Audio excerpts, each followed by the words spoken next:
जंगल के अमीर पक्षी दिवाली की तैयारी कर रहे थे, लेकिन गरीब पक्षी बहुत ही उदास बैठे थे क्योंकि उनके पास पैसे नहीं थे। वे सोच रहे थे कि उनके बच्चे जब दिवाली के पटाखे और मिठाई मांगेंगे तो कहां से लेकर आएंगे। इस जंगल में एक टुनटुनी चिड़िया भी रहा करती थी। वह बहुत ही गरीब थी। एक दिन की बात है, उसकी बेटी उससे कहती है, मम्मा मम्मा, सेविके ना मेरी सहेलियों के मम्मी पापा सबके लिए कपड़े और पटाखे और मिठाई लेकर आते हैं। क्या आप मेरे लिए पटाखे और मिठाई कपड़े साथ लेकर आएंगी? अरे बेटा, तुम्हें तो पता ही है कि इस दुनिया में तेरे पिताजी नहीं है। अगर वो होते ना तो हमें बहुत कुछ ला कर देते। मैं तो ना अकेली हूँ, तो मैं अपना खाना ही जुटा पाती हूँ। शाम तक तेरा मेरा पेट भर सकती हूँ। मैं तो मेरे पास न साधन कहाँ है कि मैं तुझको कुछ ला कर दे दूँ बेटा। मम्मा, आप हमेशा मुझे ऐसे ही कहते हैं कि हमारे पास पैसे नहीं है। आपके पास कब पैसे होंगे? इसमें मेरा क्या कसूर है? मुझे तो चाहिए पटाखे और कपड़े और मिठाई।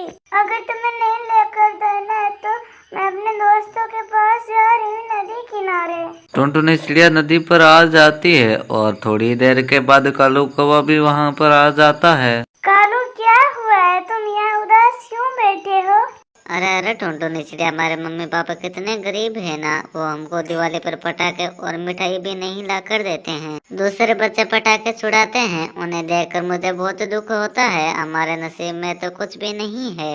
हाँ कालू, तो सही कह रहा है, हमारे नसीब में ना कुछ नहीं है। मैंने मम्मा को कहा तो मेरी मम्मा ने मुझको कहा कि मेरे पास पैसे नहीं है। सोच, हमारे भी पिताजी होते तो हम बहुत ही अच्छी अच्छी मिठाइयाँ खा पाते, पर अफसोस हमारे पास ऐसा कुछ नहीं है। वे दोनों ऐसे बैठकर बातें कर ही रहे थे कि तभी वहाँ पर बबली कबूतरी की बेटी लूसी कबूतरी आती है। लूसी कबूतरी एक बहुत ही बड़े घर की बेटी थी, इसीलिए कालू कौवा और टुनटुनी चिड़िया उससे बात करते हुए भी कतराते थे। क्या हुआ तुम लोगों को, मुझे बताओ। लूसी, हम तुमसे क्या बात कर? तुम तो अमीर माँ बाप की इकलौती बेटी हो।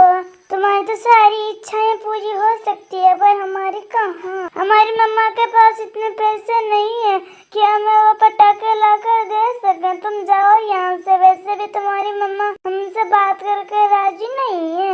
तुम एक तरफ मुझको दोस्त कह रही हो और एक तरफ मुझे जाने को कह रही हो। तुम छोड़ो सभी है। तुम दीपावली के दिन मेरे घर आने, हम सब मिलकर बहुत ही पटाखे छोड़ेंगे। टुनटुनी चिड़िया और कालू कौवा यह बात सुनकर बहुत ही ज्यादा खुश हो जाते हैं, लेकिन टुनटुनी चिड़िया लूसी कबूतरी के घर जाने से डरती है और फिर वह उसे कहने लग जाती है, लूसी, एक बात पूछू, तुम्हारी मम्मा हमको घर से बाहर तो नहीं भगा देगी? क्योंकि तुम्हारी मम्मा को हम पसंद नहीं है।